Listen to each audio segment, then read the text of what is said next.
Ghosthunters and the Incredibly Revolting Ghost by Cornelia Funke. Chapter 5. A Terrible Story. This is the story Tom learned about on his first ghost hunting night, translated into human language as precisely as possible. The true home of the ghost, who now lived in Tom's cellar, was an old villa on the edge of town. The ghost had been haunting the place for more than 150 years. The big old house was dark and damp. There was a little echo in the entrance hall, and the inhabitants over the years had been wonderfully easy to scare. In short, the ghost had been completely happy there, until a couple of weeks ago. "It was just before dawn," said the ghost, sniveling. "I was just about to stop scaring folks and go to bed when it came. A dreadful ghost, horrible and mean, oh, so mean.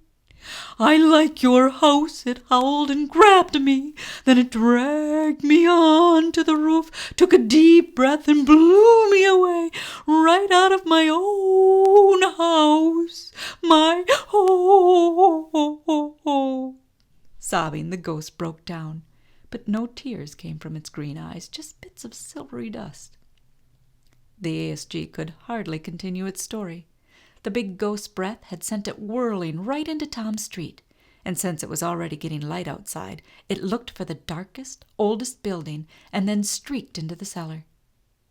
"This one here smelled particularly pleasant, of spiders and wood lice," sniveled the ghost. "But now," it wrung its pale hands, "now I'm being chased out of here too. Whatever will become of me?"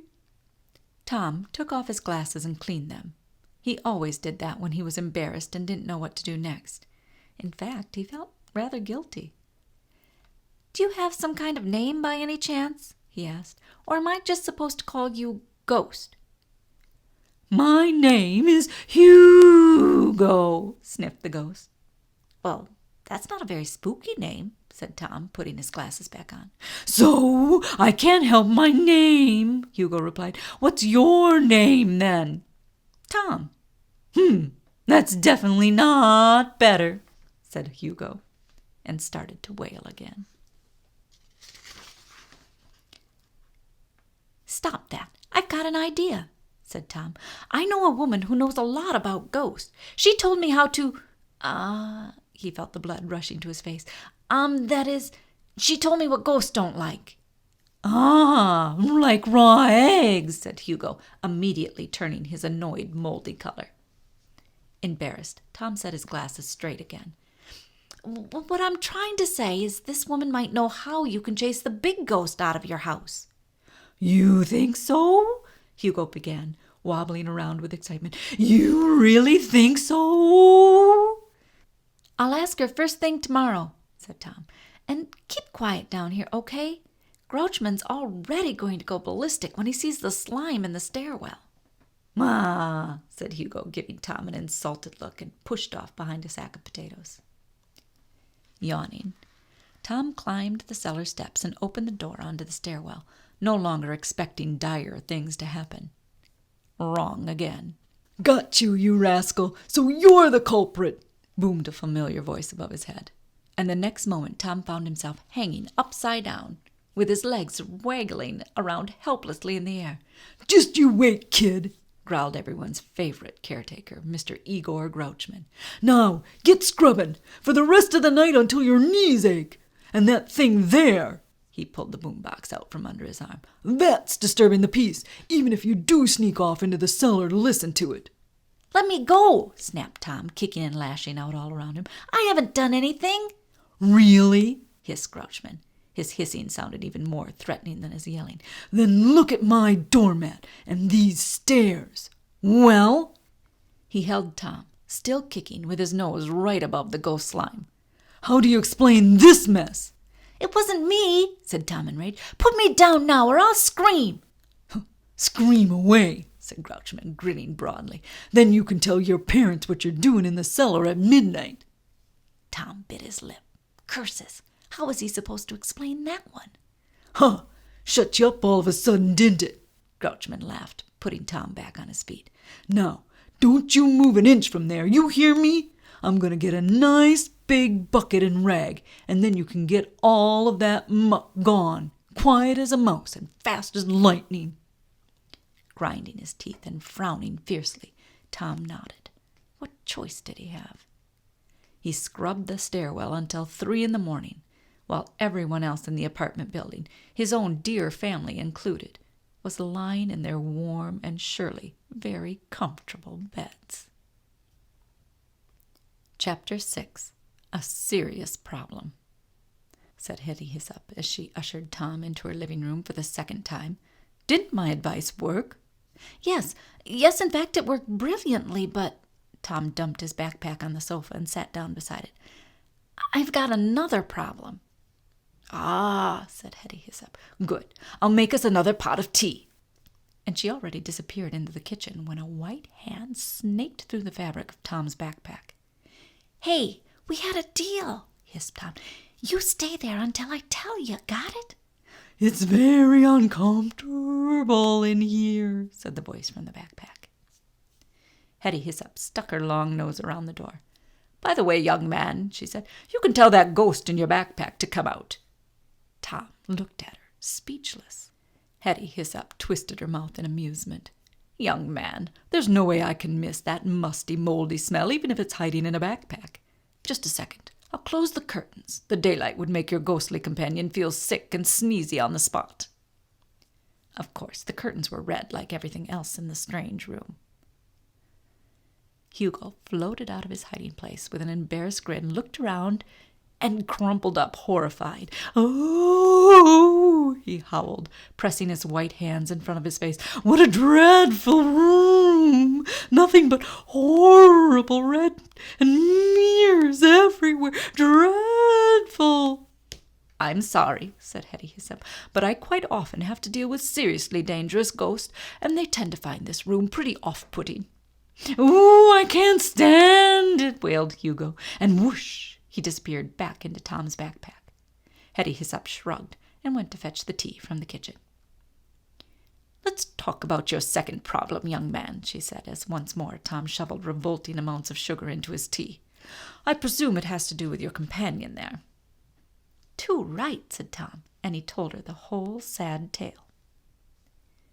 When he had finished, Hetty Hyssop wore quite a serious expression on her face and was fiercely kneading her pointy nose. Well, she said. "I think I know which house we're talking about. Not long ago I passed an old villa that smelled exceptionally strong of ghost. I'm afraid you really have got a problem on your hands this time." Tom's heart missed a beat. "Oh, what do you mean?"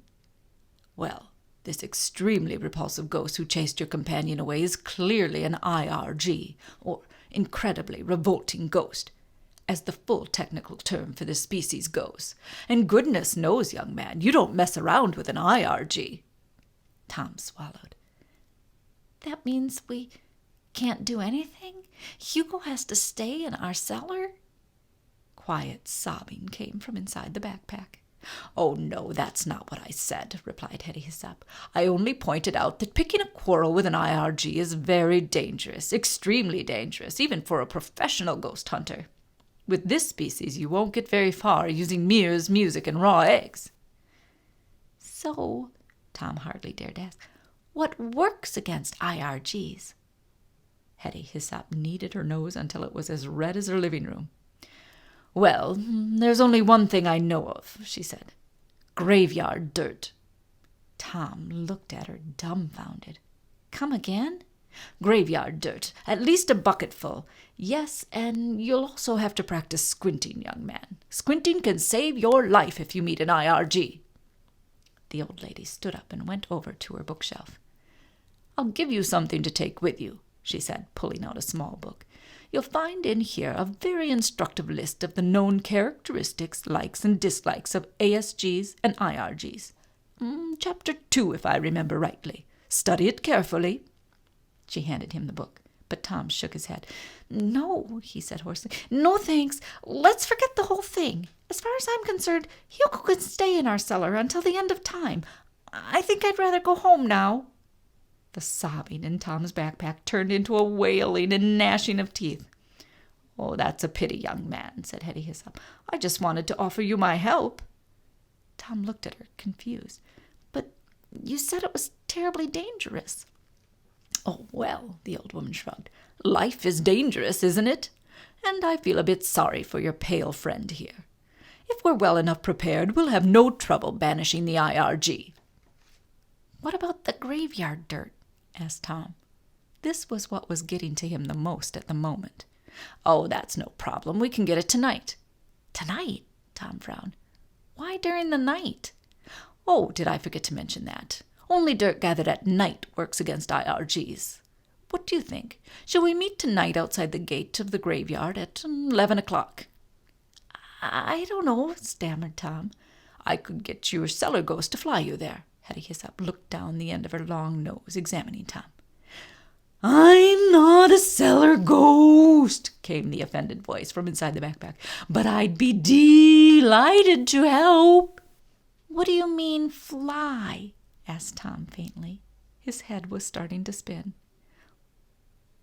"Ghosts normally fly, don't they?" came the muffled voice from the backpack. "Or do you think I float on foot?" "So, what do you think, young man?" Hetty Hyssop stretched her long, thin hand out to Tom. "Shall we teach this IRG some manners together so that your ghostly friend can go back home?" What was Tom supposed to say? "Okay," he mumbled, grasping Hetty Hyssop's hand. A sigh of relief came from the backpack.